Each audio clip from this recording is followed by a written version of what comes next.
రాష్ట్ర ముఖ్యమంత్రి నారా చంద్రబాబు నాయుడు ఎన్నికల్లో ఇచ్చిన హామీలు నెరవేర్చడంలో విఫలమైనాడని అనంతపురం జిల్లా వైసీపీ అధ్యక్షుడు అనంత వెంకటరామరెడ్డి విమర్శించారు. ఈ రోజు వైఎస్ఆర్సీపీ కార్యాలయంలో ఆయన మీడియాతో మాట్లాడుతూ గత ఆగస్టు 15 రోజు ముఖ్యమంత్రి హోదాలో నారా చంద్రబాబు నాయుడు ఇచ్చిన సూపర్ 6 హామీలన్నీ కూడా సంవత్సరంలోనే నెరవేరుస్తామని చెప్పారు. అయితే తర్వాత ఆగస్టు 15 వచ్చినప్పటికీ కూడా ఇచ్చిన హామీలన్నీ కూడా అసంపూర్తిగానే అమలు చేస్తున్నారని విమర్శించారు. అయితే మహిళలకు ఉచిత బస్సు అని ప్రగల్భాలకి అలాగే ఆర్ంగు హార్బాటాలతో నిన్నటి రోజు రాష్ట్ర ముఖ్యమంత్రి మహిళలకు ఉచిత బస్సు పథకాన్ని ప్రారంభించారని, అయితే ఆ ఉచిత బస్సు ప్రయాణంలో కూడా అనేక ఆంక్షలు పెట్టి రాష్ట్ర వ్యాప్తంగా కూడా మహిళలను ముఖ్యమంత్రి చంద్రబాబు నాయుడు మోసం చేశారని మరోసారి విమర్శించారు. ఇందుకు సంబంధించి కూడా రాష్ట్రంలో 5 కేటగిరీ బస్సుల్లోనే కేవలం Palle Velugu ultra, express ultra, city ordinary బస్సుల్లో మాత్రమే మహిళలకు ఏదైనా గుర్తింపు కార్డు ఉంటే ఉచితంగా ప్రయాణం లభిస్తుందని చెప్పారు. అయితే ఎన్నికల్లో మాత్రం మహిళలకు రాష్ట్ర వ్యాప్తంగా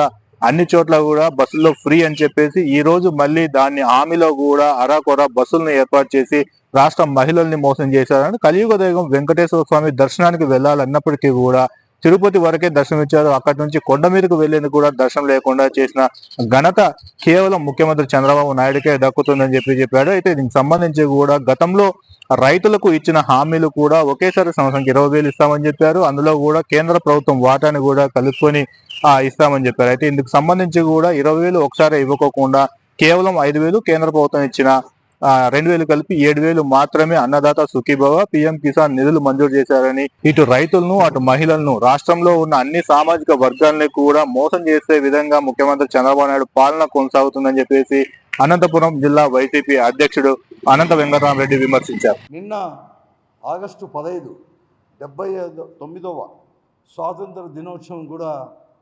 హామీలుగానే ఉంచి ఆయన ఇచ్చిన హామీలు సూపర్ 6 హామీలు కూడా ఇచ్చేసి ఒకటి కూడా పూర్తిగా కూడా అమలుపరచకనే అన్నీ కూడా హామీలన్నీ అమలుపరిచినట్లే కూడా ఈరోజు ప్రజలకు కూడా సందేశం ఇవ్వడం ఇంతకంటే కూడా దారుణమైన విషయం మరొకటి కూడా లేదు. సిగ్గుచేటు కూడా ఈరోజు నేను చంద్రబాబు నాయుడు గారిని ఒకటే నేను అడుగుతున్నాను.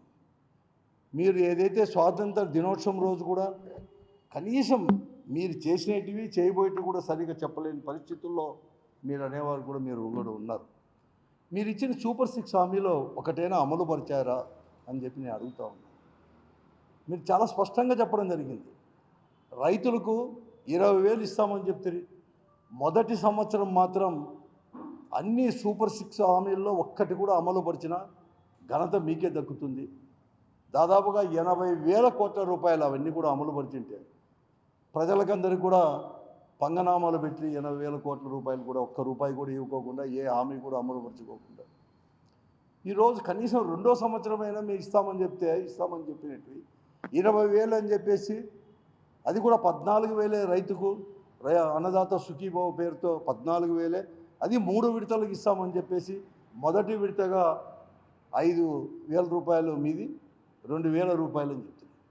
మీరేమో 7 లక్షల మందికి రైతాంగానికి, గతంలో వచ్చే రైతాంగానికి, అర్హత ఉన్న రైతాంగానికి మీరు మాత్రం మొదటి విడత కూడా ఇవ్వలేకుండా పోతుంది.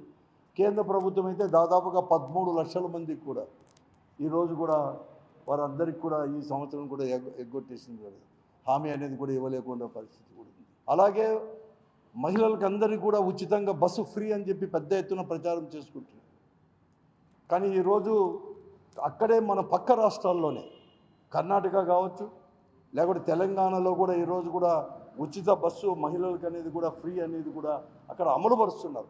కనీసం అక్కడ ఇచ్చిన అమలుపరిచినట్టు కూడా అమలుపరుచుకోకుండా ఈరోజు కేవలం 7 రకాల బస్సుల్లో అని చెప్పి ఫ్రీగా అని చెప్పి, అది కూడా ఇంటర్స్టేట్ బస్సుల్లో లేవని, ఎక్స్ప్రెస్ బస్సులు అని చెప్పి చెప్పారు. కానీ ఆ ఎక్స్ప్రెస్ బస్సుల్లో కూడా ఇక్కడ నాన్ స్టాప్ బస్సులు అయితే మళ్ళీ లేదంటారు. అంటే ఎవరైనా కానీ కనీసం మన జిల్లాలో ఊరవకొండ వాళ్ళు బళ్ళారికి పోయేకి లేదు, కనీసం మడకశిర వాళ్ళు కళ్యాణదుర్గలు పావుగడకు కూడా పోయేకి లేదు, తిరుపతికి కూడా పోయేకి లేదు, తిరుమలకు కూడా పోయేకి లేదు, తిరుపతి వరకు పోవాల్సిందే. అది కూడా నాన్ స్టాప్ బస్సెస్లో కాకుండా మాత్రమే ప్రయాణం చేయాలి. ఎవరిని మోసం చేయడానికి మీరు ఎంత కూడా చెప్తున్నారు? ఆర్భాటంగా ప్రచారం చేసుకోవడానికి మాత్రం మీకు ఇవన్నీ కూడా పనికి వస్తున్నాయి. కానీ ఎక్కడ కానీ ప్రజలకు చిత్తశుద్ధితో మీరు ఏమైనా ఎక్కడైనా కానీ ఒకటైనా కానీ అమలు పరిచారని చెప్పి నేను అడుగుతా ఉన్నాను.